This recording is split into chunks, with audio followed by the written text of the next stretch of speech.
Hello, guys and girls, and welcome to episode 8 of the VR Inside podcast.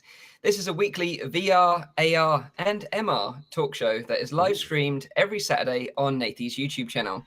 You can tune into the show live at 4 p.m. in Europe, 3 p.m. in the UK, and 10 a.m. in Central US. If you missed the podcast, you can catch up with it every Sunday, where I upload the show to my own YouTube channel, Virtual Reality Oasis. Or alternatively, if you want to listen to the audio-only version, you can check out the podcast on Google Play Music and on iTunes. If you have any questions or comments during the show, please put them in the chat and we'll try and answer as many as we can. So guys, I'm just going to introduce you to everyone in the room. So first up, in his spare time, he likes to cosplay as a unicorn. That's right, it's the one and only Nathie. Hey, how you doing, man? That's right. You all right? I like to be Mike, a unicorn. where do you come up with it? I like to be a unicorn together with my mom sometimes, you know? A unicorn party, we do it.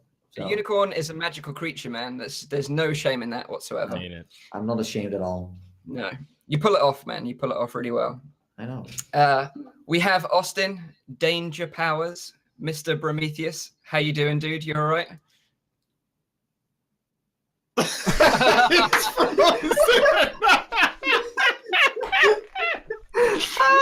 Wow. Look at that smug grin. This is going to be like our consultant the whole show. He looks so happy. Yeah, he looks really so what's happy. your view on the war on terror in the VR industry? Yeah.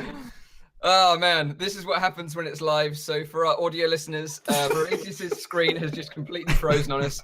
I will allow him to come back into the room, so hopefully he can get that fixed. But we'll carry on with the show and we'll start this one out.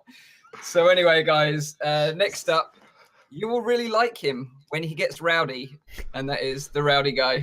How you doing, man? Hey everyone, I'm alright. And I know you guys like this one from the last episode, so I'll say it again. He's not happy unless he's live, and that is Mr. Zimtok5. How you doing? I'm so you're gonna turn that into my tagline. I don't know. It has to be. It has to be. It's I'm just good. so good. I'm good. Man. I think Prometheus has made me a very happy guy today. Oh, Okay. Well, he he's just, just logged off, so hopefully he will log back in. Yeah. Here he comes. Here he is. alright. He's back. Here he is. Nothing happened. So Don't worry about I'll introduce you again. So here we have Austin, Danger Powers, Mr. Brometheus. How you doing, man? Were you introducing me as I dropped out? Yeah. Exactly the same time. Yeah. That's perfect. The comedy timing couldn't be any better, to be honest. There you go. So, How you doing, everyone? and last but not least, myself, the host of the show, the bearded bald guy, Mike from Virtual Reality Oasis. So welcome to the show, everyone. In today's episode, we're going to be talking about the Dell, the Windows Mixed Reality headset. We're going to be talking about the Pimax 8K. We're going to be talking about Minecraft coming to Windows Mixed Reality, Five Nights at Freddy in VR, bullets and more, and some funny stories from the VR community. So how are you all guys doing today? You all right? Muy bien. Muy bien. Minus the dropout. I mean, at least you got a beard, Mike. Just saying. I mean, I don't have a beard at all. Like, look at me. I can't Look even at last grow one week in we the drew first it. place. Who drew it in on Nathie last week on that image? I don't know, but it looked nice on me. Yeah, It was it was a good look, actually. It was a good look. I know. Yeah. Okay, guys. So we're going to kick off today's show talking about the Dell Windows Mixed Reality headset. So Did you in break last, man, it was like last week's episode. I was like, I told you guys that I bought it and I did an unboxing, but I hadn't actually tried it at all yet. So I've actually had this week off work, so I had loads of time to try it out, play some games, played Halo Recruit, played Super Hot, also messed around in the Cliff House, but also just got to really sort of put the headset through its paces and find out what it was all about. So unfortunately, I wouldn't recommend buying one that is like straight off the bat just to get it out there. And I gave it sort of like a fairly negative review. But I think I was pretty fair with it. But the What kind would of you rate it out of 10, Mike? 6, 5, very average. Very okay. average. Okay. So basically, what I'll do is I'll say the good things about it first. There are some good things about it. So straight off the bat, the inside-out tracking it just works. It does work, and it works very, very well. Once you've gone through the initial setup procedure, the headset can be just plugged in without any configuration, and it just works. It boots up into Cliff House, and you can choose what experience you want to do from there.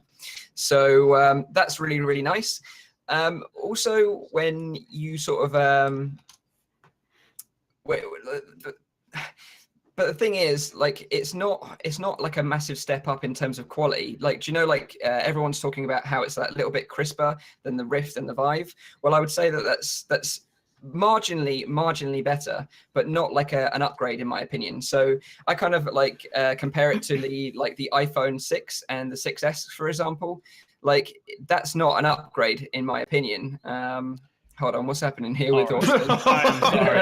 I don't understand what's going on. If this keeps happening, we'll figure something else out. Okay, we're good now. We're good now.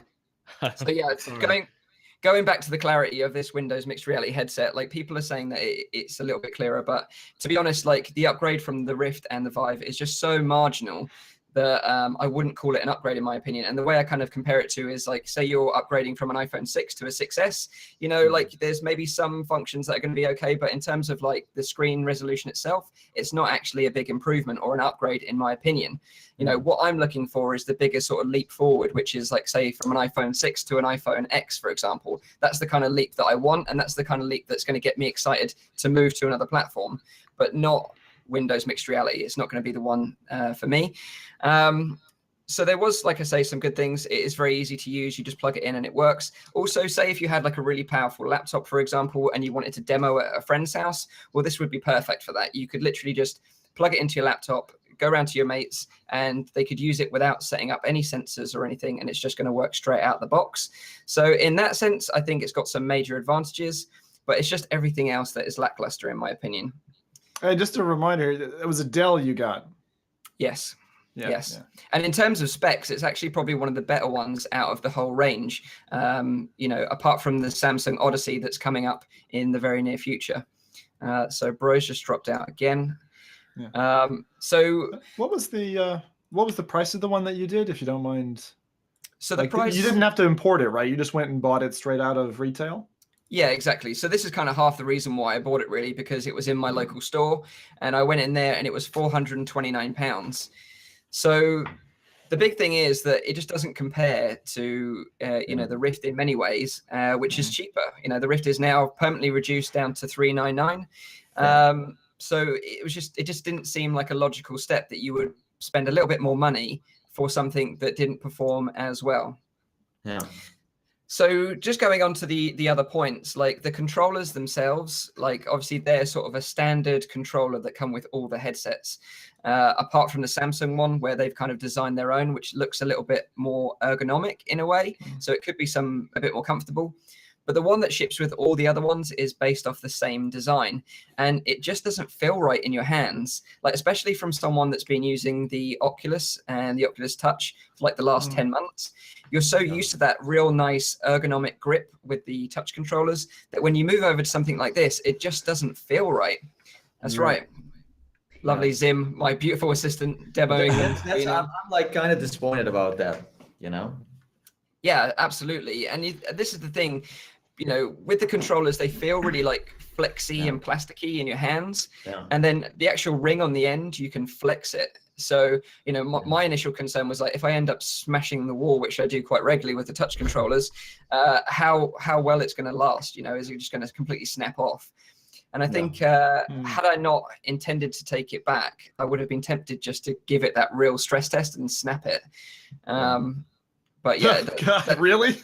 Yeah, I was tempted because I almost wanted to just show how flimsy it was, because you know I couldn't destroy this particularly easily. I don't think in my mind, you know. Yeah, these are really. I mean, you hit a lady with that, that's gonna leave a mark. Yeah, exactly. and the I always say controller's because my gonna wife stay. hits me with these. But the thing is, the controller's going to stay in one. It's not going to break, right? Whereas, you know, if you smash the Windows mixed reality controller against the wall, it probably will break after a couple of goes. Yeah. But how was like the combo between like the touch pad and the thumbstick, like gaming wise? Have you encountered anything where it's really getting used at the same time, where you like walk with the thumbstick and then use like a menu with like the touchpad in a way, like a nice combo where you're like, hey, this is smooth, this could work in a way? Do you think it could work? Yeah, like this is what I admire their design in a way that they've implemented both, because I think that's very smart. You know, they're covering both bases. Obviously, the touch controller comes with a thumbstick. The VIII one comes with a touchpad. So integrating both is a smart decision, I think, in that sense. But I just think it's everything else about the controller that's lackluster in many ways. You know, it just feels very, very cheap. And also, but like, isn't it also because it is like a little part like cheaper than the other headsets? That they, I mean, well, if you look at retail price, of course, like the price that they released at both of them, because of course the Oculus is already now a while older. Yeah, more like entry VR but, is how they. Yeah, but the thing is, like, now that the Rift is that price, I would think you have to compete with it at that price, you know? And true. the other thing is that they've had a year to see what the competition are doing. You know, they've obviously been taking notice of what Oculus have been doing and what HTC have been doing, but yet they don't seem to have innovated or pushed the sort of VR any further forward in what they've developed here. You know, it feels like in many ways that they've taken a step back. Because it feels like it should be back in the DK2 era. Like if this was released back then, I think we would be feeling very differently about it. But because we've had these great headsets around for so long now, certainly for us as kind of VR veterans, it's just kind of like, well, what is this? We don't really understand it in many ways. Okay. So from a consumer standpoint, that like no one that bought a headset yet, if someone would buy it without really doing research on a Rift or a VIII, would that person be fine in the end? Yeah, I think they're going to enjoy it.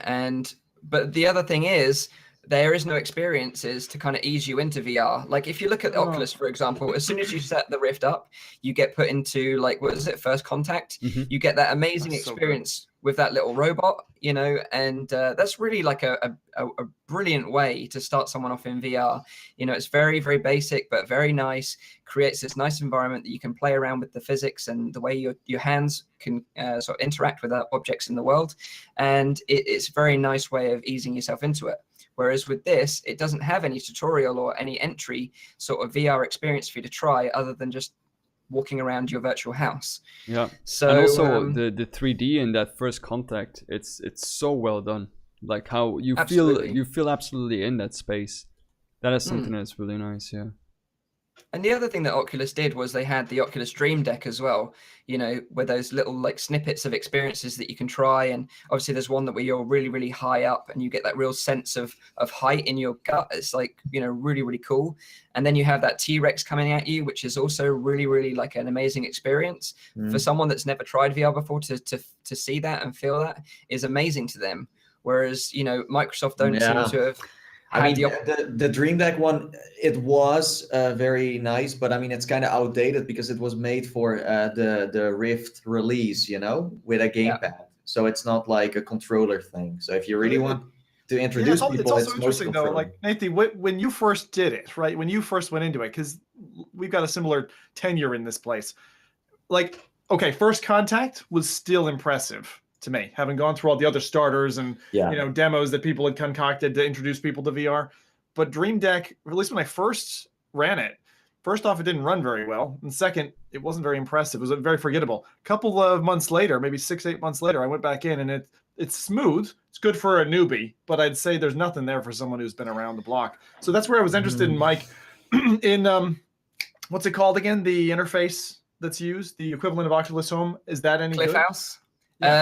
It's just boring. It's just a house. It's just a very bare house that you can decorate yourself. You know, you can put window tiles on the wall, so you could have like a browser on one wall. You could have like the store on the other wall. You can have like other bits and pieces all plastered around your house, but nothing that's really like interactive in a way, if you know what I mean. Yeah, total skip. Yeah, and this is the thing, like the reason why I mentioned Oculus Dream Deck is that a friend of mine who's really not into computers at all, and before First Contact came out, I showed him the Dream Deck with the T-Rex. He still talks about it to this very day, you know, like, and says that it's one of the most amazing things he's ever experienced. And that's kind of like amazing, you know, in a way that you can share that with someone. But what I'm saying is here that I think Microsoft missed a trick and missed an opportunity there to do something really nice. To show something off on their new platform. So like what I think, like So basically what this headset is it's really nice for developers, I guess, but it's not really for consumers. But that's the problem I had with this whole mixed reality campaign. It's not clear for who it is. So it's like, you know, I think if you are a developer, it's very nice. I think it's super cheap and it brings a lot of possibilities. But consumer-wise, it's just a trap in a way. It's not bringing them anywhere VI-wise. Well, we've kind of talked hardware and some of the software entry points, but what about actually what it'll play? It's not playing Oculus home games or Oculus exclusives, right? And Steam, how compatible is it with Steam? And what can you actually play on it now? Okay, so you've obviously got Halo Recruit, which we all know about. Stop saying that word, Mike. Please. Don't call it Halo. No, it really is not. It really is not. We've got some other games that were launched with it as well, but they're all titles that we, as VR veterans, have been playing for like the last year. So you've got Super Hot, Arizona Sunshine, Form, Space Pirate Trainer. You've got Luna as well, but it's literally a very small, tight library of games. And the Steam VR integration isn't coming until December. So the point is, if you're going to buy one now, well, this is pretty much all you've got really up until December when you've got access to the full Steam VR library. So that's a real shame, in my opinion. I think they should have, you know, maybe even delayed the launch or made Steam available at least on day one, because otherwise you're just going to have nothing to play for the next few months. You know, you're going to be very disappointed. But then again, you know, on the flip side, going back to some positives, I played Super Hot, which is still one of my favorite experiences in VR. I really love that title. Yeah. And it worked, you know, absolutely fine. So I could literally just put the headset on, launch Super Hot, and I'll be playing as I would be on the Rift. That is a real big feature, though. I gotta ask. This is a great point for me to ask this question because I've been burning to ask it, which is, why do you like Super Hot? I found it to be incredibly short. It's like an hour and a half, and now I'm someone who likes bite-sized content, but I didn't find it, other than it to be kind of like almost a demo. The bits that I liked about it were where you go out to that .NET hack piece where you're outside the level, and that bit was awesome. That was really cool. Like I could see that spinning off into its own universe. But the actual gameplay, I was like, really? Yeah, it was mediocre to me. Because I really didn't find it that interesting. Up to this day, it's still like, I think like one of the best VR experiences that I've had. I really had a great time in Super Hot, and Endless Mode is something that I could like just keep on playing as well. I really enjoyed playing with Super Hot. Also the mechanics of, like, you know, the slowing down of the bullets. I mean, it's been done before in VR, but the way that they've done that is, I found that I had a lot of fun in that title. Still, the main game was pretty fun, but it was like you just played it once and that's it. For me, at least, I wouldn't really play it again. But the update they did after that, where you had like endless mode and all kinds of crazy modes, then it became like really challenging and fun in a way. But I do understand, like, it depends on how many like experiences you had as well. And I can see it getting like boring in a way, but you also have to use your imagination a bit, where you're really the superhero of the game. If you don't really like use your imagination with it, I can understand it's not that exciting to play. But if you really get into it and you're like, whoa, I'm Neo from the Matrix, yo, I'm doing or John Wick or something, then it's right? Like, that's what I did. It's a very interrupted experience, though. Like, the levels are quite short. Like, you're talking, 2-3 minutes, and then boom, you're into another kind of what I would call like a VR loading scene, and then so I didn't find myself getting really that deep into the immersion. It kind of feels like layers of Inception. Maybe it's also because I haven't tried the ongoing mode, so I will try that. But could it also be because it didn't really have a story, so you were like missing, what am I really playing here in a way, or wasn't that really a factor for you? No, I don't think that it doesn't have to be that. It's just, game design that stands out to me as something that's unique and that kind of gives you that feeling. The same feeling that you guys, I suppose, felt, which is like, ooh, I'm Max Payne, I'm slow bullet diving. I felt, really recently in this indie game that's coming up that I tried at EGX recently. Name of it is Honeypot Espionage, which I think is, again, a really tough title, because you'd think that sounds like a beekeeper, right? Honeypot Espionage. But, that gave me that feeling, but Super Hot didn't.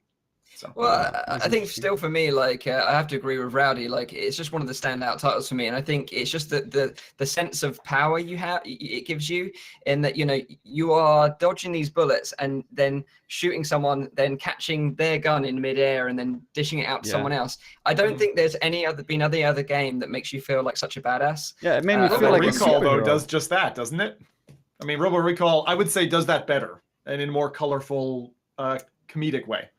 I think Robo Recall's missing some of the magic that Superhot provides in many ways. I don't know what it is. It's just, I was gonna say, it's like this is one of those things that just becomes down to personal taste, I think. It totally is, and I'm glad that we've got different opinions on things. Definitely. 100%, because it sparks discussion like this. Absolutely. But yeah, like Superhot did just work on this device, and I had no issues with the tracking whatsoever of the hands. But at the very beginning of before I actually jumped into the game, I was testing the limitations of the hand tracking, because obviously it is tracked by the cameras that are on the front of the headset itself. So if you take the controller behind your head out of view of the camera, then the hand just loses tracking completely and doesn't actually start moving again until you reintroduce it in front of your eyes. So it wasn't a problem in Superhot. It wasn't a problem in any of the other experiences that I tried, but I could just see it being a problem in some scenarios. Because like, say Killing Floor Incursion, for example, on the Rift, there's many times where I've played that game where you're completely surrounded by enemies and you're kind of like holding off and looking at enemies in front of you, but also kind of shooting behind you without looking at the same time. And I find myself doing that fairly regularly in that game, where I'm trying to sort of keep a horde from jumping on me, right? I mean, it's a must to have something behind you in a way where it's tracked, you know. Also, and that can be a backpack from the gallery, for example, or a sword you're pulling out, or like, holsters. Or also any kind of like bow game that you play, it's also always, that you actually aim next to your head, huh? So that's right. something that will That's right, and I think that's where it's going to be a problem. And the thing is, like, the controllers work like 98% of the time. You're going to have this small percentage of the time where it's not going to be tracked. But quite frankly, that's just not good enough for me as a gamer. Do you know what I mean? Like, and competitive gamers as well are just going to be like, well, no. Say if you're a lone echo competitive gamer, right, and that's your bag. Well, if I said to you, okay, here's a controller, mate, but it's only going to work 98% of the time, the other 2% of the time, it might not work, then you're going to be like, well, this is no use to me because I need it to work 100% of the time, 100%. Do you know what I mean? There's an interesting parallel to that, actually. And I absolutely agree with you, Mike. So my wife and I, she's on Android, I'm on Apple, right? And we both use the thumbprint scanner or whatever to get in through the home. And it's very similar to that. Like on mine, it's working literally, 99% of the time. I don't think it's ever not worked, actually. And on hers, it's like 8 of 10 times. And she's like, "Feck it, I'm not gonna deal with this." Right. So it's the same thing. If it's just pissing you off, you're like, drop it. But I just don't understand who's buying this headset. Who's buying any of the MR headsets? I don't understand. Maybe in chat there's somebody who's like, this is my first entry point. I can finally afford it. It's standalone. It goes on the road. Because that's one thing we saw at Connect. People were just, whipping it out and playing with it in public. It was sorry. You know what I mean? Like it was really easy to do that and to show someone else an experience. So like developers on the road, it seems to be the strongest headset right now. It's definitely like a development thing. But that's the problem, and that's what I hate about the whole mixed reality thing. It's just not, they don't seem to market it in a way. Like Mike bought it in a store. If someone just gets curious in a way and is like, oh, hey, that's VR and I want to get it, so, but that's it. Like they don't seem to really push it anywhere, I haven't even know it was in stores up on the internet, or so they also don't really seem to be in a hurry to promote it. It's like they just expect maybe the VR community to maybe early adopt it in a way. But that's it. Like some people buy it, but it's not for them and they don't know. And that's the issue I have with it. But yeah, you're right. It just feels like that's what I said in my video, And the thing is, the video that I did where I said, all this stuff in the video has got real sort of divided opinions on whether people think I'm completely biased or like, that I'm talking rubbish. And I'm I said at the very beginning, my basis is that I've been using the Rift for 10 months. So that's kind of like my ground level. And this is what I expect from VR. But the other thing is that's really annoying and sort of is a real bad point in my mind is that they've branded it as mixed reality. And again, like people need to know very, very clearly that these cameras on the front of the headset do not allow pass-through for augmented reality experiences. They're just there for the tracking alone. I think that's a really, really big point, because still, even now to this day, people are very, very confused and are talking about, oh, it's okay because they're going to be bringing augmented reality applications in the future. That's simply not true. It's because of the name that people think about. It's also because of the trailers we have seen so far, where they really simulate it in a way where it's like, wow, I'm like standing here in my own universe, and then they simulate a living room that is actually that home menu, but people think it can be their own living room, and they don't really explain it in a way. So that's right. That's right. And I also think because they have, of course, that those Windows glasses, the HoloLens is of course meant for augmented reality, and I think they try to like brand that in there as well, because you can access those apps sometimes. So I think that they try to nibble off like two cakes a little bit there. Nibbling at two cakes. Yeah, that's gonna stay with me, Rowdy. You're right, because basically that's why they've called it the mixed reality platform, is because they're going to be selling VR and AR devices on the same platform. And it made me wonder, because we touched upon this, I think, in the last stream as well, where we said, what is the market that they're aiming this at? Because I find it too pricey to be, competing with like the Rift and the Vive. But it's also maybe I find it too it's not competitive enough to be pricing with the Rift or the Vive. But it's also a little bit too expensive when you compare it to like other headsets, like for example the Gear VR, or like those kind of like more moderate VR experiences. So I wonder like where are they trying to aim this at? So I've been thinking about this more since I did my video, and I can tell you now that it's not targeted for enthusiast level VR people. It's not targeted at gamers. It's not targeted at sort of people that want social. It's targeted at the casual gamer, I think, because they can play games, but it's just I don't know, man. Like this is the the cost of somebody who's got like a PS4, who's like, maybe I'll go for a PSVR.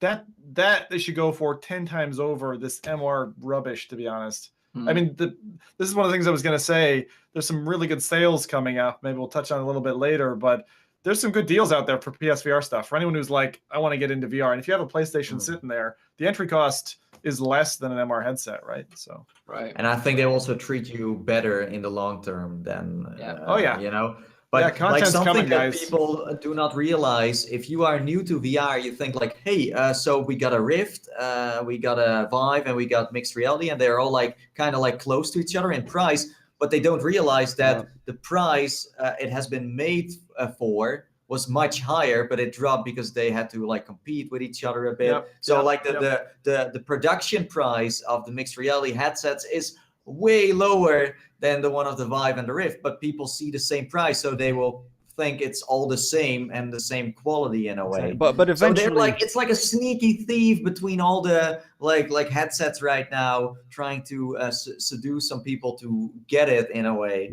I think there are enough people already that bought one right now that never tried VR, where they were like, you know what, let's just buy one now, and oh, this one looks the best because the design is cool, and oh, it has some games on there I see super hot. Let's buy this one because the box is nice and the design is really cool. That's all, and then they take it home, and then that's their first expectation of how VR is. But eventually we will get like a rift between like the more cheaper headsets and the more pricier headsets, which will probably be like the Vive and the Oculus Rift. But at this point in time, there is not really that kind of competition, because you have, of course, the Windows mixed reality headsets that now are roughly around the same price as you have, for example, already an Oculus Rift, which is already 2 years old now.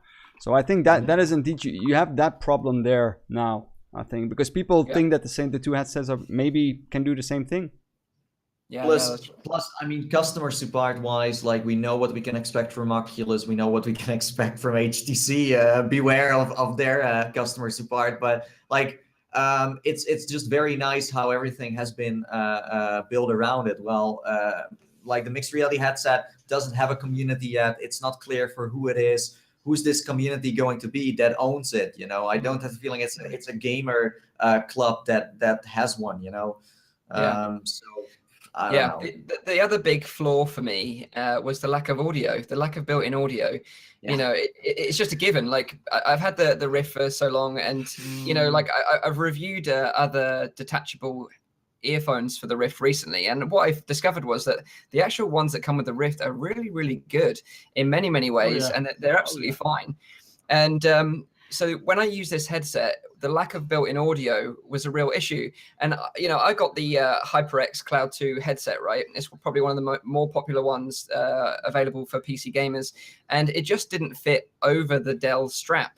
So then I had to wear it underneath the headset. And then some guy some guy on my video was like, "Can I get a picture of that, Mike, after this, please?" Yeah, you can. Yeah, it looks awful. And some guy was like, "Hey, Mike, you noob, you have to wear your headset over the strap." I was like, dude, dude, show it now. Like, seriously, show it. I mean, you got it somewhere, right? Yeah. I mean, just show how easy or hard it is to do it. Or did you already like return it? I've already returned it. Yeah. Hey, so I was going to ask you, did you get your money back? Oh yeah, 100%. Yeah. And the thing is as well, like I took it back to the shop, and a bit like the experience of buying it, you know, the guy didn't even know what the thing was, you know, it's almost like it looked like some sort of alien technology to him. He didn't know. But it's so weird. Like, but it's also so weird. Like Microsoft wants, for example, Altspace, because they bought it. They want it to be their social mixed reality experience. But if they don't even have a mic built in, it's like, okay, but maybe they're like, hey, we're gonna sell some smart gadgets too later on. Hey, headphones on it, click, bam, done. You know, yeah, I don't know. I have the feeling that this is not for consumers. Like, don't bother if you are just a gamer or someone that wants to experience VR. Then, like, it's not for you. Okay, if you are a developer, then take a serious look at it in a way, because it can be interesting. That's about it. It's for developers, not consumers. Yeah, and the other thing totally. I totally agree. And the other thing I just want to touch on to sort of round it up is that it's just not very nice to create content with. Like, we're all content creators. You know, like the Oculus has its own issues when it comes to creating content with it, because, you know, the field of view is kind of reduced and there's issues with that. But with this, it doesn't help you in any way to record the content that you're seeing on the screen. And when you do eventually get it to record, it doesn't look very nice the way it's portrayed in the video. It looks nicer in the headset than it does in the video. So again, it's, you know, I can't see many people using this headset to say, oh, I'm going to be a mixed reality Windows YouTuber, you know, or Twitch streamer. You know, it's just not going to happen. Yeah. I will not be splitting off onto another MR channel. I'm going to skip MR stuff in entirety. That's good to know. It's good to know. The VR community still needs you, dude. But it's just interesting to see how every time a new headset gets announced, what it does to all the community members of VR, where it's like, ooh, we got a new player coming in, and now we can certainly say that mixed reality is not really a serious player in this like whole like VR war yet.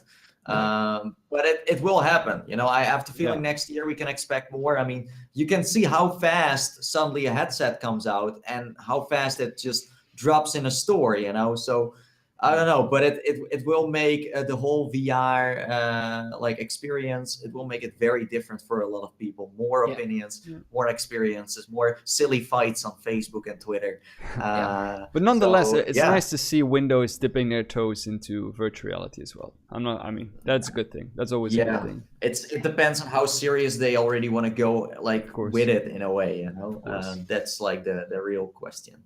So we're gonna take the MR thing and we're gonna shove it into Pandora's box, because now that we've spent 30 minutes of all of our time, and we're gonna lock it and never talk about it ever again, unless they release Perfect Dark, an AR application where you can play Perfect Dark in the real world. I just want to say one more thing. I just want to say one more thing, actually, before you like really lock that box. Just tuck it back out for a second, because I would say that if for some reason, you know, the Windows mixed reality platform appeals to you in any way, I would say wait till December, and I would say look seriously at the Samsung Odyssey headset, because it is different from the others in that it's got built-in audio.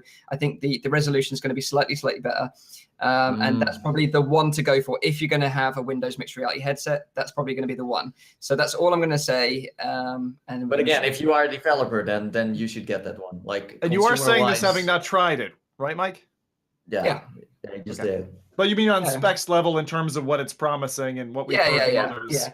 Like, obviously, I you know, if I can get the opportunity to try one, I'll be more than happy to try one. You know, I'm not going to shut the door on it completely, but I just still don't think it's going to compete with the Vive or the Rift in many ways. Yeah. So that is my thoughts on, and our thoughts on Windows mixed reality as a whole. And I'd be interested to know what the chat has to say about this, because, you know, maybe there is some people in the chat that have bought one and are happy with it, or maybe they're not happy with it. Maybe they took it back, because there's a lot of comments on the mixed reality Reddit. That's rare. I haven't seen many people tell me like, hey, Nathie, I just got one. And, you know, like most people I know that are still waiting for a headset, don't buy it. They're like, okay, you know, they know what the Rift can do. They see every YouTuber play around with a Vive and a Rift. And that's also one of the things that weighs in. If they see people on Twitch or YouTube play around with certain headsets, then that's the ones they go for, and not for like mixed reality. It's kind of rare. I haven't seen many YouTubers play around with it. Like hardcore. I think I'm one of the first. Yeah, well, congratulations. You're a rare dodo now. So let's see, do we have anyone? Let's see. Glad I bought a Vive. Well, I think you're safe with a Vive or a Rift right now. Yep.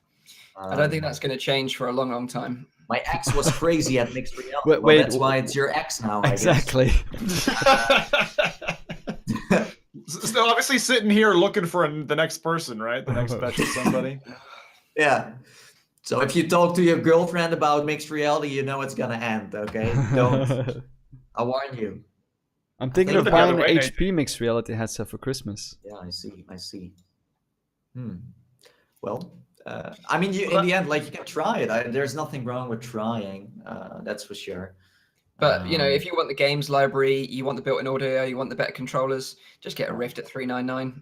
Yeah. You know, or get a Vive. You know, some people are still like, you know, when I was really surprised as a.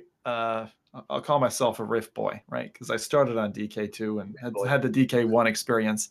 But I was really surprised when Oculus fumbled at launch and Vive took up so much of the popularity vote. I mean, I'd say 9 out of 10 people at a certain part of that year were saying Vive. It switched around a fair amount this year. And also PSVR's taken a big chunk of that. Yeah. But it's really interesting because we still have the debate on the show very often where someone comes in, they say Vive's clearly the best, it's the most expensive, the best technology, I'm definitely going to go for that, I'm going to splash for that.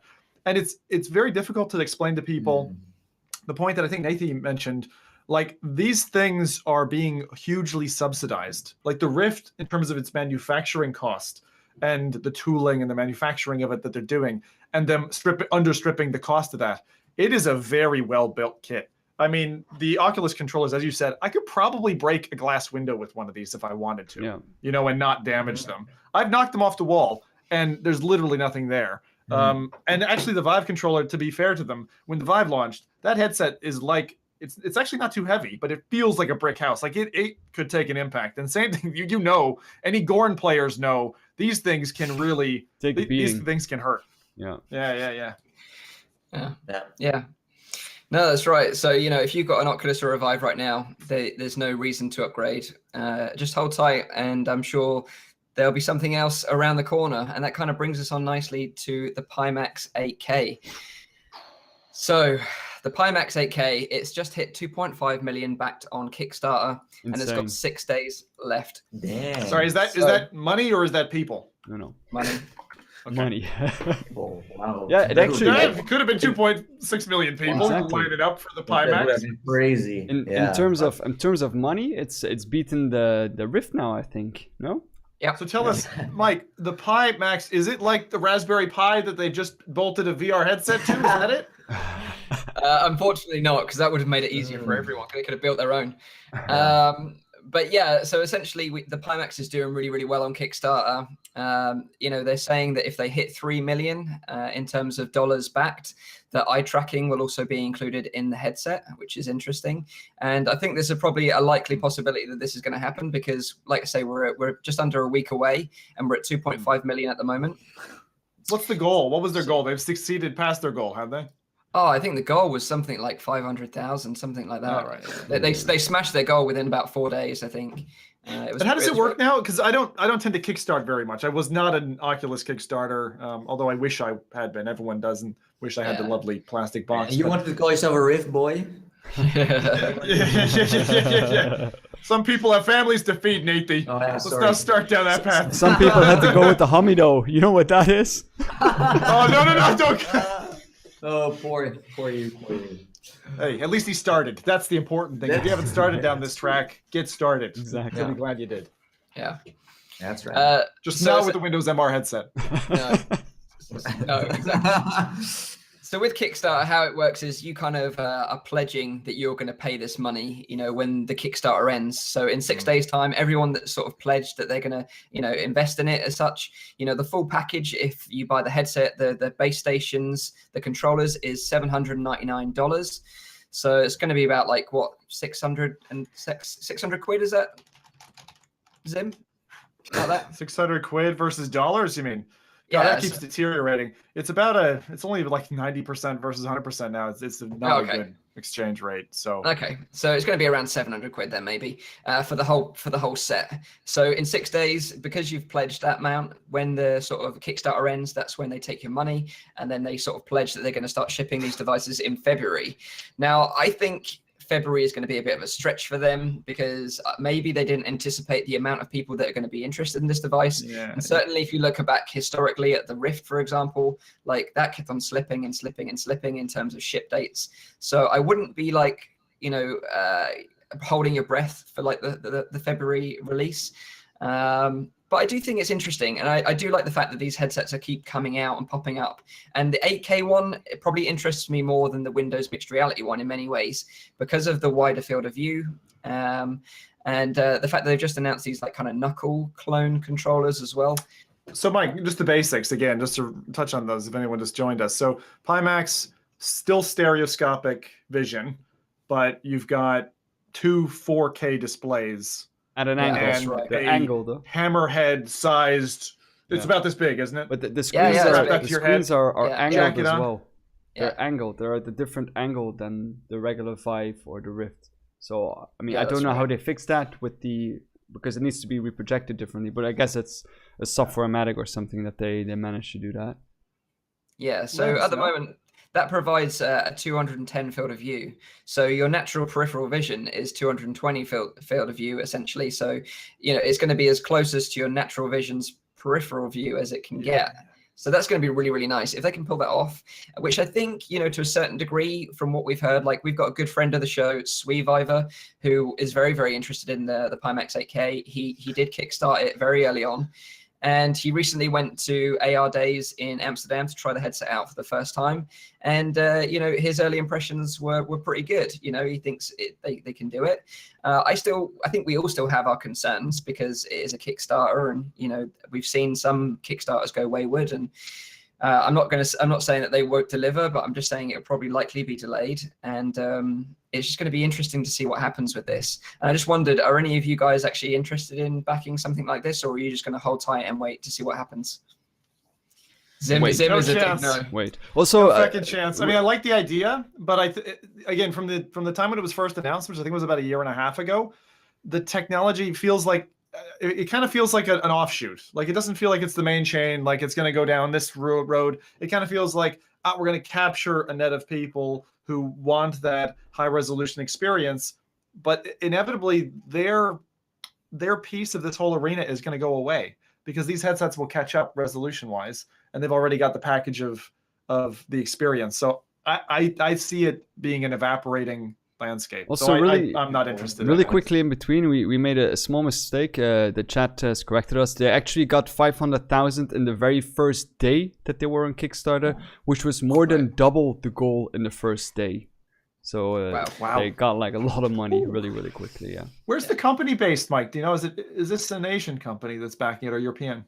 It's an Asian company, yeah. Asian company. Yeah. But No, I I was think they're wondering the based- same. Like, who are the people that make it? You know, what is their experience before all of this? Like, what did they do? You know, it's like for me, it's like I think it can be pretty cool if it's really what they promise. Then it's gonna be a blast. Exactly. But like for me, I don't feel attracted to their marketing campaign. It's very vague. They don't seem to show everything off right now. It's like they got something to hide in a way where they maybe don't want to show like the kind of small issues it has. No one had it in their hands for like a couple of weeks where they could like really test it heavily. We have seen the same experiences getting played every time. We haven't seen like real on-screen gameplay with a computer next to it, with like measurement stuff on there with FPS meters and things like that. Like that's the thing. Like when you promote an 8K headset, to me, I feel like PC Master Race, you know, like show that thing like powerhouse, you know, Yeah, exactly. and that's what they don't do. They come up with, hey, you can play Fruit Ninja today. And we only I'm and we only have a laptop. We can only show it on a laptop. Why are they not showing this on a desktop rig? But an 8K headset, as they call it, it's just like as a PC gamer where you got like a really nice rig, you're like, okay, I want to try that thing, you know, how is it gonna? But that's the thing they don't really promote. Like marketing wise, it's very vague. It's If not they really if they giving go me the if info they I go really want to 8K have. if they go 8K, why don't they like load that up to like a beefy PC with like, you know, triple GTX 1080 Ti's, you know, like something really crazy, or a Titan X's, and then, you know, max it out and everything, and so look what we can do. But no, I just find it really strange that they're showing everything on the laptop, and it just seems like there are a bunch of guys traveling around. The laptop is this. Can we dive into this a little bit? Because Rowdy, so you're saying laptop. Is this because they're an Asian company sending correspondents over to a European convention show, No. and they have to carry, you know, a machine with them? No, the guys that are demoing it, I think it's like a couple, they're married. According to another friend of ours, they actually live in San Francisco. So I don't think so still there's a travel aspect there. So, I mean, I've heard of, I think the Tested guys, you know, checked out the headsets, and their video of that is actually really good. So go look it out. But the thing that I've heard on Reddit and that about this headset that really stands out is the vertical FOV. So the vertical field of view, and to basically say that is endless. So as far as your eyes can see, you're filled up. That is amazing. Width that is almost filled, is what I've heard. The point what I'm trying to, because of course, you know, traveling with a laptop is easier. That's probably the reason why they're doing it. But at the same time, they got 3 million in backing. I'm sure that they can afford to fly in a desktop as well. No, I mean, if they want to show it off, how well it works. Desktop there. Yeah, you know, like why not? Why are they showing it off on a laptop? But I don't even get it. like I haven't seen any partners of them doing anything with it. Like where's, for example, Nvidia or Asus, like, hey, we got a big PC, let's hook it up, or like a PC company. No one, like they didn't show off anything with partners at all. They traveled around with one prototype. Everyone, all the press tried that one prototype, tried the same kind of games. And it's not like they just send it to you where you can try it for 3 weeks and really stress test it, where you can do everything you really want to do. So they give you a little bit of time to get you hyped. Like that's what I felt, like they really tried to hype it up in a way. But I don't know. The thing that got me worried a little bit was I followed like the AMA. They did like an AMA on Reddit, and there was this one person who said, does it require specific support? And the answer to that was, no, it doesn't require specific support. We're open VR, this and that. But if they want to, you know, if they want to make use of the big field of view, they need to use our SDK. But that is specific support, right? If they need to use your SDK and they said for field of view customizations, I don't know what those customizations are. Maybe it's indeed if you want to like pop up special things in the field of view, or is it actually using the full field of view? To use that, you need to use their SDK. And there was no further answer on that. And that got me a little bit worried, because I mean, a headset like this from a small company kind of stands or falls with the amount of support that it will get. And if games like Onward or like whatever like the most played VR games are, if they're not being fully supported, and then I mean like you actually get the full 220 or the 200 fields of view without it like being stretched or like zoomed in, because then it's not really an increase of field of view, then I'm worried about that. And I want it let me be clear, I want it to be as perfect as it is. I want it to be 4K in each eye. I want it to be 200 degrees field of vision. But I don't know, there's something off about this. There's something weird. Why are they not showing this? Why are they not doing this? Why are they not answering those questions? They're still in dev, right? I mean, the thing with Kickstarter is that you're not necessarily going to have your product to the point where you want to show it off. Of course. So I can understand that they're holding back to some degree. But what Nathie was saying, if you're gonna come in with the big flashy numbers, you got to be able to be ready to show your big guns. Yeah. And the thing that you're talking about there, Rowdy, which I think is a really important point, is that when you think about performance, and this applies to any new equipment and technology, right? Software, hardware, and drivers, right? Driver support. So like Nvidia and AMD, are they ready to support, as you said, the translation of the game world and the optimization of you leveraging your hardware to interact with the software that a developer's written to actually take the benefit of the hardware, So indeed, yeah, that's a big question. Yeah.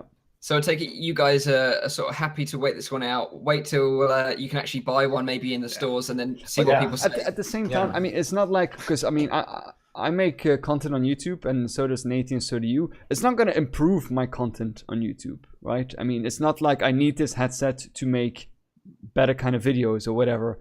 But I mean, I would like to have it, of course. I mean, if it works as they say it does, and it looks freaking awesome, then yeah, I'm definitely gonna purchase one, or I'm gonna make sure I get one somewhere. I mean, from a review channel perspective, of course, it's like a must-have in a way. Yeah. Because you want to see what it does. Like maybe it's gonna replace my casual Vive play. I don't know. Maybe it seems to be a very like big thing on your head in a way. So like everyone is talking about like the specs of it, but like we also don't know how long is it going to how much can it take before it's actually breaking, or when how strong is the display and stuff like that. Like how long can it actually handle those intense play sessions? Same for the cables you use, stuff like that. So like I wanna get excited for the Pimax. I'm not hating on it. It's just that like if you already show off at your marketing campaign that you don't want to give everything away, or are like you're not going to be transparent to me or others, it's like, okay, then I just wait until you bring it out, and then we'll see if everyone is getting a great headset or not. But if it's not going to be a great headset, it's going to be a fucking disaster for VR in general, because it hurts the industry. Yeah, it will hurt the industry. Like it's like, have you seen how many people like back this? That's a lot of money. And if they play around... you're saying it's the Star Citizen issue. So you're saying if you've got a truckload of people showing up with their cash and they're backloading this thing and they don't deliver, you're saying it's going to hurt the environment. Because to me, I suppose when I looked at it, it was like the MR headsets. Trust-wise, it will hurt it. Trust-wise, it will hurt it. Well, like let's say I just worked on my own headset, and it's like a lot better than the Pimax 8K, and I want to do a Kickstarter. And everyone's like, yeah, but we had to, and then a lot of projects that actually have potential will just fade away. And people so when is the Nathie head launching? When can I get my head into this? You never know. Maybe like if VR is real big, I'm sure I can like build my own custom VR headset. But will you be handling support, Nathie? Like a unicorn here, like it's gonna have a unicorn. We'll have a lot of exclusive games, of course, some simulators and things like that. But no, I mean, like you get my point. I don't think it will hurt in a way where people have like headsets where you said exclusive simulators. My mind went places, dude. Yeah, I know. Same here. I was like, okay, but what does it actually mean? It's a VR YouTuber simulator is the first launch title. I would play that until it like arrives at people's doorstep. I would definitely play that. I played PewDiePie's app. I don't know if any of you guys dabbled in it. It was fucking good. It was fucking Legend good. of the Brometheus. I agree. It was good. Sweet Viver just joined the chat as well, and he said that Pimax is giving out free eye tracking if you reach 3 million on Kickstarter. We've already mentioned that. Yeah.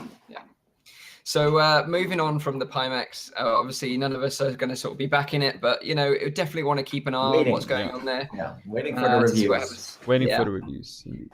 So moving on to other news, we've got, we obviously talked about Windows Mixed Reality and the fact they had no titles. Well, you've got Minecraft coming to Windows Mixed Reality. So if Minecraft is your bag, then it's also going to be available on Windows Mixed Reality, along with pretty much every other platform in existence right now. Yeah, wow. Does it have like inside-out tracking support, or is it just like kind of, I'm not sure how you play that. So I don't know, because I've never actually played Minecraft. What? I know. You never played it at all. neither. You never played it in VR. No. So what I'll do is I'm gonna allow you guys to talk about this one and take the reins a little bit. I'll show a trailer in the meantime. Angry on you now, man. Like I'm gonna get some real haters. My head was blown a little bit because I got into Minecraft very, very early on. One of the first alphas when actually there was a bug and their servers let people in, and Reddit was like, "Oh my God, they're letting people play Minecraft for free." And a buddy of mine who I'd been gaming with for 10 years said, "You got to check this out." And I log in and I'm like, "Feck, what is this?" I see a pig with some ice, and then I got through the ice and I fell under a cave, and then water was pouring in on me. I was like, "Duh!" And I got up top and I was like, "Okay, this is pretty good." And then 3 years later, I've run 7 different Minecraft servers, and so I've got a lot of hours in Minecraft. This morning I spent half That's the the day thing, I setting think, up that my has wife been- and daughter in a Minecraft server on our land. So it used to work incredibly well. In the DK2 days, Minecraft was one of the best experiences you can have. More recently, the Windows 10 updates are almost impossible to work in a multiplayer environment with other people and your own custom server. I wrangled with it for like 8 hours. This is after 4 years of Minecraft server administration, and then I gave up. And This is why, if you see Oculus Home and the scoring, Mike, you were talking to me about earlier, there's like a 2 or 3 star rating, out of 5. It's low. I tried to rate it down myself. I tried, because it is not a good experience right now. If we can get back to the thing that there was a guy called Stella Artois who did the Minecraft mod initially for the DK2. That was wonderful. Aside from being a stomach jerker, because that smooth lateral motion at a low frame rate, I used to run it at like 16, 17 frames. That's how I got my VR legs, my friends. That was still a good test, an acid test for whether or not you actually had VR legs. And actually, to be fair to them, the one thing that I think Microsoft have done, having acquired the asset and actually promoted Minecraft on a variety of different platforms, the step in and step out of the picture frame. In other words, you can hop into 2D mode when you're not feeling so well, come back out and feel comfortable. You're sitting on a VR couch and you're looking at a screen and you're playing. When you're ready, you hop right back in. And that transition is absolutely gorgeous. And the frame rate on the game these days is rock solid. But the multiplayer bit, they need to get that right. The thing with me as well has been, I've never played Minecraft, and the thing that's been holding me back has been just the amount of time that it requires, to really get involved in this. Because I have the feeling that this is kind of like a game, you don't play that for like 20-30 minutes. This is a game that you literally play for like 4 or 5 hours, just having fun. And I kind of need someone else as well to help me get started with this. And guys, I'm going to find out a way, and I'm going to get you, both of you, please. Mike and Rowdy, I am bringing you guys into a multiplayer server. We're going to play together. I'm going to figure this stuff out now, all right? I need to join now. I mean, I need to see that for myself. No, but... Tell me, Nathan, you've covered Vivecraft, haven't you? I haven't covered Vivecraft. I never tried Vivecraft. I mean, to be honest, like Minecraft is a fun game. I really enjoyed it back in the days. Nowadays, like it got kind of old. I'm over it now. Yeah. But sorry, seriously, I did play Minecraft, an official VR Minecraft game. It was like an Oculus Home, the one with the gamepad. It was very cool. You had like a cinema mode where you were sitting in a Minecraft house with a TV screen, so you could play it on a couch. And then when you press the button, you were going into the actual game, and that was a very nice transition. But in the end, if you want to play Minecraft at its full potential, then you do it with motion controllers. But that's strange. Vivecraft and maybe some other tiny mods are the only ones that offer that. But where's Oculus doing it themselves? I mean, they promoted Minecraft a lot on the Gear VR and then also on PC. But you can't be serious. You can't offer Minecraft on PC with just the gamepad. I mean, the touch is out for so long now. I'm actually going to disagree with you there. I'm going to disagree with you that the touch controls, I think, actually ruined the experience. Before them, it worked very well. And people, there were mods out again. Vivecraft, I think, didn't do a great justice to things like digging. I mean, do you really want to? I mean, it's not a light controller. You know, how many hours can you do this, lads? Because trust me, at the end of that, and when you're at work the next day or whatever, and you're like, oh, my wrist is hurting so bad, they're like, yeah. That's why all VR gamers in 2020 will be like real beefy, you know. Yeah, like crabs, right? Or maybe even buff. You know, the top half very strong. We can talk about that at some stage, like the impact of exercise to VR users, because I think it actually is a material. Maybe when we talk about BAM a little later on, because I think it's a real effect, and actually staying a bit healthier as a gamer, you know, getting into VR has health benefits. But maybe we'll say that a little bit later on. One of the things I wanted to say, because I tweeted it out earlier, and I was really surprised, the scope of Minecraft now in terms of platforms. I'm just going to read a list, if you don't mind, Mike. I'm just going to read the list of supported platforms that Minecraft is on, because this thing has spread like a virus.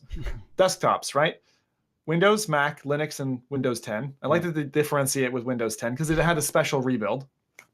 Consoles, Xbox One, Xbox 360, PlayStation 4, PlayStation 3, PlayStation Vita, Wii U, Switch, and the new 3DS. I don't even know what the new 3DS is. Devices, iOS, Android, Windows Phone, Kindle Fire, Gear VR, Apple TV, and Fire TV. It's on all of those. Wow. How do you play that? How do you play all of them? On my Apple TV, I play Minecraft. Like, who knew that was going to be, you know, in the pipeline? I just think it's a bit mad. But yeah, like you say. Sorry, I was going to, final point here. Yeah. Minecraft was one of the best social experiences, and it's what me helped gain my audience, because we were able to connect in a way and reconnect and revisit. And it's something that now, even 3-4 years on, there aren't that many titles where you can easily get in together and build something permanent. You know, a lot of the stuff is let's get together and kill some stuff, or let's get together. You're not really progressing. And it's that feeling of progression I'm hoping to see from Other Suns, honestly. Yeah. Even if it's limited progression, even if it's not a 400-hour build, you know, then hopefully that would be something that we get to see. Yeah, definitely. It's interesting because, like you say, it is on every platform. Obviously, now it's coming to Windows Mixed Reality, but I wonder if if it's going to make a difference in any way. Like, if it's going to attract people to the platform. I don't know. Yeah. You know, so are there no details on how you play that? No, but it's funny that Zim, you mentioned, like, you know, if you're doing it with the touch controllers, like chipping away at blocks all day long, you know, you're going to get some serious repetitive strain injury there. You know, that's probably not ideal, like you say, if you don't already have it, you know. Well, I do, as a keyboard user for like 18 hours a day. I actually suffer from it sometimes. Yeah, me too. And I have to back off it. But you if know, you could just once you go over that 30 mark, you'll be like, you look like Morty from Rick and Morty, where he's got that really muscly one arm. You know, he's just like chipping away. That's what you'll get. But I think, like, if you are able to change the settings of, for example, Vivecraft in a way, you can still have like a fun experience, because holding a torch, for example, and going into a cave is fun. Maybe not like cutting a tree in a way, no. Yeah. But so if you could change that in a way, of course, no one wants to have like this movement all the time where they try to get a tree down and stuff like that. I mean, that's what mainly Minecraft is all about, like destroying some blocks. So that's gonna be horrible for you. To do. Can't they like make like I don't know, like some kind of like thing that, you know, once you do, you can do like record an action and then replay like the action the entire time or something? They actually already have some of this stuff addressed, Rowdy. I'm just being ornery. But some of this stuff is easier than I'm making it sound. They have actually polished the edges. The issue is that there's a little bit of an issue of fatigue if you're standing in your room, because as you said, right, Minecraft is the game where you get into it and you're like, oh, I'll just build a house, and you blink and all of a sudden it's morning. You know, like, it really is a game that it's about, because you're doing successive little projects or gathering and all that kind of thing. It's very easy to lose track of time. Yeah. There aren't that many games that do that. It's a very cozy game as well. Yeah, true. Especially if you're with people, because it's totally relaxed. You can it is a totally relaxed game. But if you guys haven't played it, then I will take it upon me to show you what Minecraft is all about. And I will break this down. I will find a way for us to connect through VR in Minecraft, and I'll show you, and also test your VR legs. I mean, for me, that's why I like Minecraft so much, because like when I played with Legos back in the days, like this replaced my whole Lego addiction of like the past, pretty much. That's what I would say. Like being. When was the last time you bought something Lego, Nathan? 1.5 years ago. I was 16 and I bought a giant spacecraft for like $100, and I put it all together. I was super happy. Tempting. Oh yeah, Star Wars Lego stuff. I love Lego. Oh man, that's funny. Lego Star Wars in particular. I love Lego Star Wars. Do you play the games? The Star Wars, or sorry, the Lego-ified, like the Lego games. Superhero games. There's I don't actually know much, but there's a lot of them. I've played them all with my wife. Like we play together. That's the one game we play together. Do any of those are any of those VR compatible in any way, even with one of the injectors? No, and it's funny because with injectors. The one that we play the most is Lego Harry Potter, because my wife's like a huge Harry Potter fan. Okay. And when I was at Oculus Connect 4, I met the guy from Warner Brothers, and I said, "You would make my wife a very happy woman if you could just like make Lego Harry Potter in VR. That would literally, she would never leave VR. She would like sleep in the headset. She would never leave. She's obsessed with Harry Potter and living at Hogwarts." So I begged him, but he wasn't that interested, funnily enough. But yeah, you know, Lego. No, Mike. This is a businessman thing, right? Yeah. Inside, he's going, "Holy shit, ching, ching, ching, ching, ching," and outside, he's going, "Don't let them know that you're onto us." You know, probably. Yeah, it's a surprise that there is no real Lego VR game out there. Yeah, kids would love that. Yeah, and Mike's girlfriend. But yeah, she'd be kids would love it, and your girlfriend. Yeah. That's right. That's what I said. We'll move on. Like obviously, we talked about Minecraft, which is a cozy game, and now the next game we're going to talk about is certainly not cozy in any way, shape, or form. This is going to be Five Nights at Freddy's in VR. Now, I don't know if you guys have heard of this game or seen it or played it in the past, but essentially, a guy from the community has made a fan-made version of it in VR. You can check it out for free. You can download this thing for free. It's over on GameJolt.com. And all you need to do is search for Five Nights at Freddy's. So obviously HTC Vive Nights at Freddy's. So good. And essentially what it is a room scale remake of the original game, designed for the HTC Vive and Oculus Rift. And it essentially just includes 2 nights at the moment, and then an extra Halloween special edition night. But in the future, it's going to expand to the full 5 nights and may include some other bits and pieces as well. So I wanted to make a fun video for Halloween, so I thought this would be a good title to play. I'd never played Five Nights at Freddy's before, and oh my word, it was pretty terrifying actually, because the game is just full of jump scares. And I don't know if you know, but this is essentially what you do. Your role in the game is a new security guard in this Freddy Fazbear's Pizza restaurant, where they've got these animatronic puppets that obviously play songs and stuff during the day, but at night they kind of come to life and they walk around the pizza restaurant. And you're like a security guy watching the security cameras, so you've got to like follow them around. And then when they come close to your like little security booth, you've got to like lock the doors down, because otherwise they're going to come in and attack you basically. But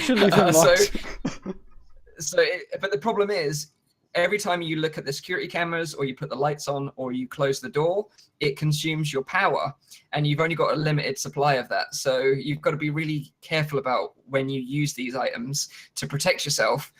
And it just gets really, really nerve-wracking, and it gets pretty terrifying. So you can protect yourself with items. I don't remember that from Five Nights at Freddy's. What do you protect yourself with? So you're protecting yourself with by closing the door. I mean, okay, yeah. So you can't fight them in any way. You've literally just got to close the door. Essentially, as a game, right? I actually had a question for you guys, because I've never asked you this. Chuck E. Cheese is an American establishment where, as a kid, pretty much every birthday party is a Chuck E. Cheese. You go, you get pizza, you mix the soda of all the different flavors, you drink that, you're hypered up on energy, and then you see these animatronic puppets display, and it's kind of fun, kind of creepy, all the way up as you're growing up. Is there anything like that, animatronic anything, in Europe? The only thing I've seen is at Disneyland, which is the Rainforest Cafe. I don't know if you've ever been there, but every like half an hour they have like a thunderstorm, and all the puppets come to life, like all the animals. That's kind of cool. They have that at Disney. Yeah. No, I haven't seen not anything like a restaurant kind of way. No. Yeah, let's leave that in the U.S. I don't think it belongs over here. We can keep our nice, fine cultured restaurants. This is the kind of stuff that nightmares are made of, literally. Like, I think I'd be terrified, because if it's anything like this, then I'm just gonna have reoccurring nightmares. I was still no, sorry, it's not a torture dungeon for children. Although I would love to create one of those. That's what it seems like. I was still looking for something to play on Halloween, so maybe I should give that one a try then. Definitely. So one question, like, how do the jump scares work in that game? Because I mean, I'm scared, always scared. So okay. So you're in your little security guard booth and you're watching the video cameras, and you can see the animatronics moving through the sort of restaurant towards your booth, and you're like, oh, he's coming, he's going to be outside like soon. And then you can hear the footsteps, and then you turn the light on, because obviously you can't see because it's dark in the corridors. So you turn the light on in the corridor, and then he's just like there standing at the door, which is like, it makes you die. And then you have to hit the button to close the door so he doesn't come in and attack your face. I think one of the main game mechanics in Five Nights at Freddy's is like battery power or charge or whatever. So like you have a certain amount, it's a balance position, right? So you got a certain amount of charge to kind of control these doors open shut, to do the cameras, and then you have like memory tickbacks, kind of like I expect you to die, the bomb game. Keep talking and nobody explodes. Keep talking and nobody explodes. If you get to the later levels in that, you have these timers that you have to keep kind of like suppressing, right? Yeah. It's very much like that one guy's going to pop out of a series of curtains, and he's going to come at you, and you have to kind of keep poking the bear to keep him in his cave. And then if you don't poke the bear and you forget, and he comes at you and you go, oh God, and then all of a sudden he's right on top of you before you even know it. That's right. That's absolutely terrifying. Like, it is fucking terrifying. Yeah, and the thing is, like, once they get you, then that's it. It's game over. Like, you only get one opportunity to get it right, and you've basically got to survive up until 6 a.m. the following morning. Through the night. Yeah, you've got to survive the night. It's a lot like a different game style, but very similar timeout as the Resident Evil 7 DLC on PSVR, which is the same thing. It's you start at, say, midnight, and you have to make it to 6 a.m. So you have to kind of survive through the night in blocks of time. So it's that kind of style. But if you don't scream playing it, talk to me, because I don't believe you. Yeah, if you want to see me scream like a girl, then check out the video that will be coming out on Tuesday. Because I think I might give it a shot. I'm not really good at horror games though. I find them awful, especially in virtual reality. But you got me kind of intrigued with this one, though, I have to say. Yeah, and it's free as well. So if you want to check this one out, like I said, head over to GameJolt.com. And search for Five Nights at Freddy's. So that's Vive as in HTC Vive. There's a tangent here I have to talk about, which is for anyone who's gotten into VR, particularly if you're a veteran, right? You start to look for maybe peripherals or something else that can enhance the experience. Maybe even a higher quality headset. Start scraping out there. One of the things that can materially change your impression of what you're experiencing, I've found, other than the giant rod that Rowdy's put. Okay, actually, let's just, Rowdy, tell us what that is first before I continue. This is the ProTube VR. I bought this actually, I think 2 days ago, and I just got I haven't had a chance to try it yet, but it's like a gun mount for playing Onward and Pavlov and that kind of stuff. And a lot of people have actually recommended me. I know that, for example, Lonely Viper, he plays with this one as well. So yeah, I'm actually quite excited to try playing with. How much is that? How much is that? That looks awesome. This one I did get a coupon from the guy who made it, so I got 50% off. I think new, because this is like the one for Oculus and Vive, since you can see you can put Oculus in here as well. I think new this is 150 euros for Oculus and Vive if you buy like with the 2-point sling and stuff. And I think the cheapest version goes for like 75 euros or something. So, I mean, just to explain it, right? When you're trying to hold two controllers in the air with no bracing support, and like get your gun lined up and all that, having a hard rod to hold against your shoulder, you can make that shot so much easier. And it's actually nice since you can like pull these out as well and put that back in. Or if you need to like. For a grenade. Now I want one of those. I'm gonna tap you for your contact. Okay. What I was gonna say is tactile transducers. So base shakers is what they're called. They came out of the cinema world where you're watching Jurassic Park and you're like, wouldn't it be great if I could feel the thumping footsteps of the Tyrannosaurus Rex as it's chasing me? Yeah, and you can get these like pod-shaped things that will like shake your sofa and you mount them to the beams in the sofa. The same thing is true for VR. So there's two solutions that I've tried. One is called a butt kicker. I'll show you in a moment. I'll struggle and lift my chair up and show what it looks like.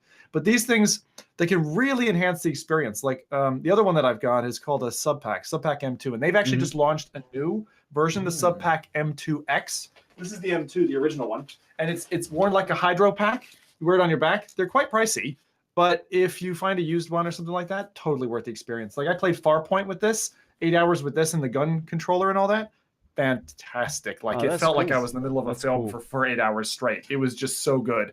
And the punch that it gives you is like once you play with it, you don't want to play without it. And horror games are terrifying. Like you think they're bad enough when it's just noise.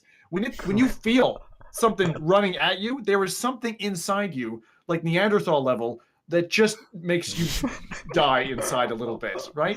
But are you looking to get a heart attack in my beard because of this? But it is totally worth the experience. So look these things up if you want some recommendations. Are you trying to be like the first Twitch streamer to like die on stream or something? I've tried several times. I'm gonna say play Five Nights at Freddy with that thing on. Oh yeah. It's rough. I'll show you this thing. Okay, my chair. Anyone else who has the IKEA Marcus? It's a kind of a giant thing. I've got the same chair. Hopefully won't. Oh, right. So you see that giant red? Yeah. That's thing it. at the bottom. Dynamite. I could have just moved my camera. It's a butt kicker, right? And that goes hand in hand with an amp. I'll show you the amp. And the amp sits over here. Yeah. This guy. And so it works just like if you had some audio equipment, like a subwoofer or a proper AV setup at home. And man, the vibrations, obviously it's vibrating up through the base of the chair and it clamps like that as an arm and it vibrates. If you have anyone living underneath you, they'll feckin' hear it. But the benefit is if you're ground floor or if someone's on that side of you, they don't hear it. So if you want to get a real like loud experience in terms of the feel, really good for VR. Anyway, I had to plug that stuff. Yeah, no, sure. No, it exists. It is definitely a cool way that's available now that you don't have to wait for. You have to wait for resolution, unfortunately. Yeah. So one thing I want to read out, because we're sort of getting strapped for time. There is one sort of story that we're going to have to miss and maybe talk about next time. That's Bullets and More. But I want to sort of just talk about this funny story. And if anyone has got a funny story in the chat as well, like share it now while I read this one out, and maybe we'll read it out as well if it's a good one. But this is an exceptional funny story and kind of works as well because obviously it's Halloween coming up and it's kind of spooky in a way. So this is from a guy called Dark Side of Oz. He's a Vive Reddit user, and he posted this in the Reddit Vive, the Vive Reddit, sorry. So this is his story, right? So I'll read it out to you. So imagine this. So I sat down and booted up Elite Dangerous to do some space pirate bounty hunting. I put on my Vive, hopped into the game, and I went online to the resource extraction site I had logged out the previous night. I deploy hardpoints and start my fight. Then something crawled across my eye. I couldn't get the headset off fast enough, tossing it at my monitor and slapping my face with both hands as if it were on fire. I stopped when I was sure there was nothing on me and looked over to the Vive. A spider had crawled out of it. Luckily, the Vive nor my monitor suffered any damage, but my ship was destroyed in-game. My nerves suffered a blow, and my paranoia of 8-legged facehuggers when putting on my Vive has increased. So yeah, important information here. Check before you put it on your face, before you turn your Vive headset into a projectile like I did. Holy heck, yeah. That would So indeed freak me out. Had a spider in his headset. It crawled across his eyeball when he put the headset on. Like, that is just... Oh, God damn it, I can't do it! I'm arachnophobic. Like, I can't. No. I wouldn't touch it anymore. For That's like a couple absolutely of horrible. I would like get all the parts out and check every part of it. and clean it as well. Just Yeah. You never know. Maybe some spider eggs are like hidden somewhere inside. Jesus, Nathie, make No, it Make even it more worse. scary than it is, of course. I'm sorry, but just Yeah, burn so- it. Flamethrower, bam. Burn The it same with thing fire. can happen actually if you have animals. My cat, because of my relatively slightly larger than medium-sized nose, she likes to kind of rub her face off of it. She'll be standing at my desk. I was playing Alien Isolation, and I'm there in the Rift, and I can't see that she's in my room. You know, and I'm like worried that the alien's about to come, and she goes and like pushes off my face. Like you think it's the xenomorph right there, just about to eat you. Not a good experience. So I've seen a lot of that stuff on Reddit. Like if you let animals into your playroom, your studio, whatever you want to call it, you know, you're either going to probably hurt them by stepping on them or hitting them. Like if you have a, you know, a friend or something in the room. And the other thing is that you might just scare yourself shitless. Exactly. Exactly. You just booted up your waifu simulator, and then your dog started hopping your leg. You know, you really don't want that. What? Okay, Rowdy. Yeah, have fun, man. There's a reason they call him Rowdy. Yeah. Yeah. It's okay because it's your dog. Or even better, just get yourself a Vive tracker, put it on the dog, and then you got your actual dog inside the game as well. Inside waifu simulator, is that what you want, Nathie? Okay. Yeah, no, that's right. That's what I wanted to add up to the immersion in a way. So yeah, that's it. This is going too weird. So we got a funny story, by the way. yeah, let's do it. Let's do it. Hear the So story. Andrea says, so basically, my dad tried VR for the first time. He fell down when he was underwater in VR, and when he saw a whale, he took off the headset and he said, "Get this black magic away from me." So yeah, This black magic. it's Wow. almost Oh like my someone days. got the headset like 50 years ago, and it's like, Yeah. whoa, what is this dark sorcery? Yeah, exactly. Yeah, It's what so is this wizardry? dangerous. Yeah. Brilliant. Oh, yeah. Brilliant. Wow. Absolutely brilliant. I actually have to say that, like, if you wanted to do something really good, right? Like, if you were into VR and stuff, and maybe you don't want to be a content creator, but you want to do something like really impactful and nice, go to hospitals, go to old people's homes, bring VR, and let people just escape from that hellish hellhole of a prison. Because being stuck in a hospital, anyone who's been there for months or weeks or whatever, you know, like how it's just mind-numbingly boring and entrapping those places. VR is Yeah. the absolute perfect technology for people in those environments to just get a break. Yeah. Oh, So it's if- a lot if of you like have the psychological equipment- diseases as well, like autism and Yeah. people with severe depression, post-traumatic disorder. This Yeah, and they're it's all been being proven, used, right? They're all being used. Virtual reality has all been Yeah. used for them, definitely. That's definitely something that I want to talk about more on the podcast. So I'm going to make a note of that one because I think it's a really interesting topic. That's It's my, it's my interesting as field. well It's because my field. my brother is working in that playing field right now where they try to get VR into, like, you know, so yeah, that could be a very good one. Yeah, definitely an interesting topic. And yeah, we're going to have to sort of take that for next week. And I think we're also going to talk about bullets and more next week as well, because unfortunately we just couldn't squeeze it on the show this week. Yeah. But just quickly, sort of what experiences have you guys been playing this week before we sort of wrap this one up? For me, it has been the gallery. The gallery, I've been Okay. playing that one. I've played Article 1 a bit Have you more. finished it? No, I haven't finished it yet. I actually only managed to play two episodes, basically. The first hour roughly, I think I played. Yep. And then Article 1 I've played one more time. Once I've played once, and I forgot the last one. I played quite a bit, quite a bit. The last one was very impressive, I hear. Yeah. What was it again? I can check though. I don't know. But anyway, like I tried Blade Runner. Star Shelter. I think it's Star Shelter. Oh yeah. Oh, that's Very Did nice. that launch for That's you? the Because I Nautica, couldn't right? get it Then- to fucking run. Oh, I love that game. I absolutely love it. Star Shelter. People are telling me it's good. I couldn't get it to run live. Yeah. I Couldn't get it to I run. really like that title. It's really fun. It's kind of like Subnautica, but then in space. You know, you need to craft stuff, you need to like collect stuff, and you need to monitor your oxygen levels. You need to monitor your food, and then you have power as well. So it's actually a very fun game because you need to manage all those things together, and you have like a gun as well. There's drones that are coming for you. You need to make sure that your spaceship like survives, and yeah, you can grow like plants to have oxygen and food and that kind of stuff. It's very well thought out. Excellent. Yeah. Okay. I'm gonna revisit that because that sounds very good. I loved Subnautica. I didn't love the end game performance. Because Subnautica is a great game. There's loads of depth to it. And if you're just getting into VR, you might not know it's got VR support, but it's actually really good. Yeah. I really like the concept of Starshot. I mean, of course, they still need to get a lot more stuff out there. I mean, also graphically, you can't compare it, of course, to Subnautica, but you can clearly see that they took concepts from there. Yeah. So go on, Nathie. What have you been playing? Well, I've been playing, first of all, a game that almost no one knows, I'm sure. Crow, the Drowned Armory. It's something like well hidden on Oculus Home and Steam VR.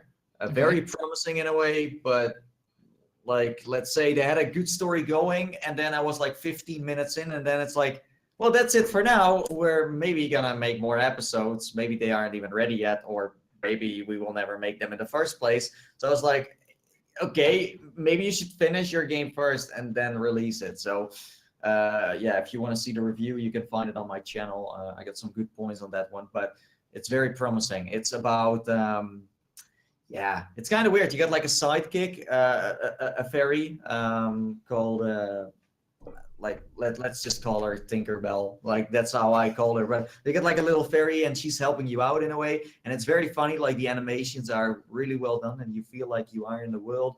And then you need to fight like a sea dragon for a second. It's just like, it feels like a very good start of a cool game with a nice story. But then after 50 minutes, like, okay, that's all the content we made. So yeah, you just gotta wait.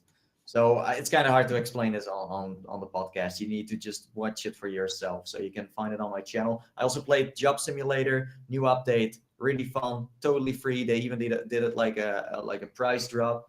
So that's really cool. You can spin fidget spinners in VR now.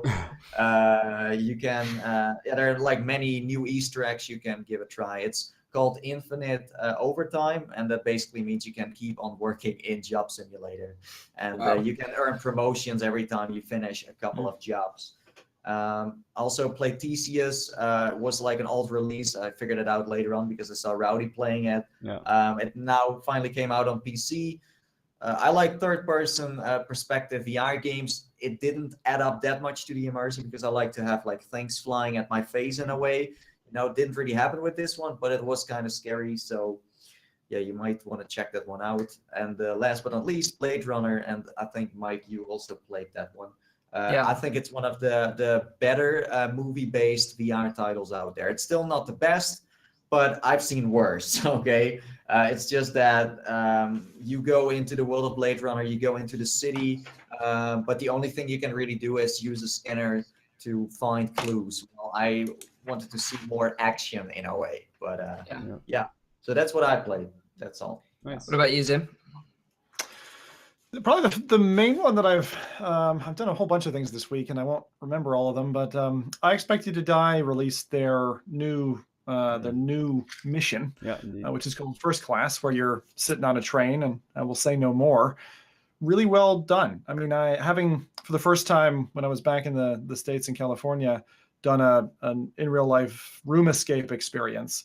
I love the Shell Games approach to kind of room escape because I'm a huge room escape games fan. I think I've loved every one. I've played everyone I've gotten my hands on, from like super indie ones which were done by one dev to like this type of thing where you know it's a long quality experience, and it really delivers. I think it took me an hour and a half to play it through. You have to have the other levels unlocked before it.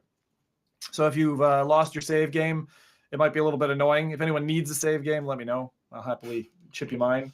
But that was really good. And the second thing that I played, which is just a short little freebie, but totally took me by surprise. I saw it on Reddit, is called Air Car. It's on Oculus Home. And it probably is like a Blade Runner type vibe. Yeah. You're just flying around in this futuristic city, and just the feeling of it is awesome. Like, you're probably not going to spend more than 5 or 10 minutes flying around, but give it a shot, because it's really worthwhile. 5-10 minute download, and that was fun.